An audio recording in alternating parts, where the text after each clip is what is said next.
অন্তর্বর্তী সরকারের অকাল মৃত্যুতে গায়েবানা জানাজা পড়ছে চট্টগ্রাম প্রকৌশল ও প্রযুক্তি বিশ্ববিদ্যালয়ের শিক্ষার্থীরা, যে আন্দোলনরত শিক্ষার্থীরা, তারা 3 দফা দাবি নিয়ে যে দাবি নিয়ে তারা আন্দোলন করছিলেন ঢাকা, গাজীপুর এবং সবশেষ আজ চট্টগ্রামে তারা এই আয়োজন করেন। এবং আজকে তারা এই অন্তর্বর্তী সরকারের পক্ষ থেকে কোনো ধরনের সিদ্ধান্ত না আসায় তারা অন্তর্বর্তী সরকারের অকাল মৃত্যুতে তারা এই যে গায়েবানা জানাজা, সেই গায়েবানা জানাজা আদায় করছেন। এখন নিশ্চয় দেখছেন যে শিক্ষার্থীরা, চট্টগ্রাম প্রকৌশল ও প্রযুক্তি বিশ্ববিদ্যালয়ের শিক্ষার্থী রয়েছে, তারা সেই গায়েবানা জানাজা নামাজে অংশগ্রহণ করছে এবং নিশ্চয় সেই দৃশ্য আপনাদের সরাসরি দেখানোর চেষ্টা করছে কালের কণ্ঠের পর্দার মাধ্যমে। এখানে যে অন্তর্বর্তী সরকারের যে চুয়েটের শিক্ষার্থী অর্থাৎ প্রকৌশল শিক্ষার্থীদের যে 3 দফা দাবি, সেই দাবি নিয়ে আসলে সরকারের পক্ষ থেকে কোনো ধরনের আশ্বাস না আসায় এখনো তারা সেই অন্তর্বর্তী সরকারের যে দাবি, যে 3 দফা দাবি, সেই দাবির প্রেক্ষিতে কোনো ধরনের আশ্বাস না আসায় সে কারণে তারা মূলত এই গায়েবানা জানাজার আয়োজন করেছে এবং সেই গায়েবানা জানাজা কিছুক্ষণ আগে তারা শুরু করছে এবং শেষে তারা মোনাজাত করছেন এবং তাদের 3 দফা যে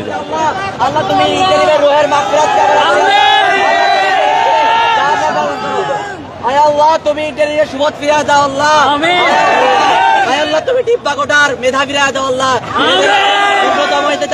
এটা যেন ন্যূনতম কমন সেন্স আসে যে আমাদের থেকে যোগ্য। আয় আল্লাহ তুমি এই যোগ্যতাদের মধ্যে ব্যয় করো আল্লাহ। আয় আল্লাহ তোমার কাছে প্রার্থনা করি আল্লাহ। আয়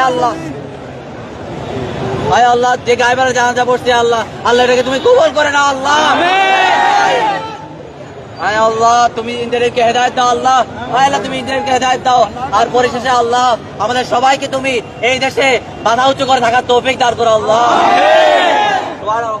আচ্ছা, একটু দর্শক, এই যে দেখছিলেন, আপনাদের সরাসরি দেখানোর চেষ্টা করছিলাম অন্তর্বর্তী সরকারের যে গায়েবানা নামাজ তারা আদায় করেছে, সেই জানাজার নামাজ। এই গভর্নিং বডিটার অকাল মৃত্যু ঘটেছে, ইন্টারিমের এখানে তারা ক্ষমতায় আছে, এই কোটা বিরোধী আন্দোলনের রক্তের উপর দিয়ে তারা ক্ষমতায় এসেছে, কিন্তু তারা এই কোটা বিরোধী রক্তের মাধ্যমে ক্ষমতায় এসেও আজকে ঢাকা শাহবাগে আমাদের ইঞ্জিনিয়ার ভাইদের যারা কোটা বিরোধী আন্দোলন করেছে, তাদের উপর টর্চার করেছে, গ্রেনেড শেল মেরেছে, টিয়ার গ্যাস মেরেছে। আমাদের অনেক ভাই আজকে রক্তাক্ত হয়ে গেছে। তার মানে কি ওরা এখন কোন অবস্থায় আছে? তারা কি জীবিত আছে আদৌ? তারা কোনোভাবেই জীবিত নেই, তারা ইতিমধ্যে মৃত্যুবরণ করেছে। আমরা তার গায়েবানা তাদের যাতে হেদায়েত হয়, যাতে তাদের রুহের মাগফিরাত কামনা করছি, যারা তাদের এই দেশটাকে রক্ষা করার জন্য, এই দেশের একটা অন্যতম একটা স্টেক হোল্ডার ইঞ্জিনিয়ার, দেশের যে স্ট্রাকচারাল যে উন্নতি, এটা করার জন্য যেন আল্লাহ তাদেরকে হেদায়েত দেয়, তাদের জন্য চোখের পর্দা খুলে দেয়, দেশে যাতে যোগ্যদের মূল্যায়ন হয়, এই জন্যই আমরা আজকে নামাজটা পড়ছি। আচ্ছা, কতক্ষণ থাকবে এই কর্মসূচি আজকে? দর্শক, আপনাদের যেমনটি আসলে সরাসরি দেখানোর চেষ্টা করছিলাম কালের কণ্ঠের পর্দার মাধ্যমে, যে অন্তর্বর্তী সরকারের পক্ষ থেকে আসলে কোনো ধরনের এই যে চুয়েটের শিক্ষার্থীদের যে 3 দফা আন্দোলন, দাবি নিয়ে আন্দোলন, সেই আন্দোলনে কোনো ধরনের আসলে প্রতিশ্রুতি কিংবা আশ্বাস না দেওয়ার ফলে কিন্তু তারা চট্টগ্রাম যে চুয়েটের শিক্ষার্থী রয়েছে, তার অন্তর্বর্তী সরকারের অকাল মৃত্যুর হয়েছে এমনটি করে তারা এখানে যে 3 দফা দাবি, সেই 3 দফা দাবি নিয়ে তারা মূলত এখানে তাদের যে গায়েবানা জানাজা সেটি তারা সম্পন্ন করেছে। এবং এর মাধ্যমে আমরা যতটুকু জানতে পেরেছি, তারা এর পরপরই তাদের যে আন্দোলন সেটি তারা এখানে আজকের মতো কর্মসূচি স্থগিত করবে এবং পরবর্তী কর্মসূচি ঘোষণা করে তারা এখান থেকে মাঠ ছাড়বেন।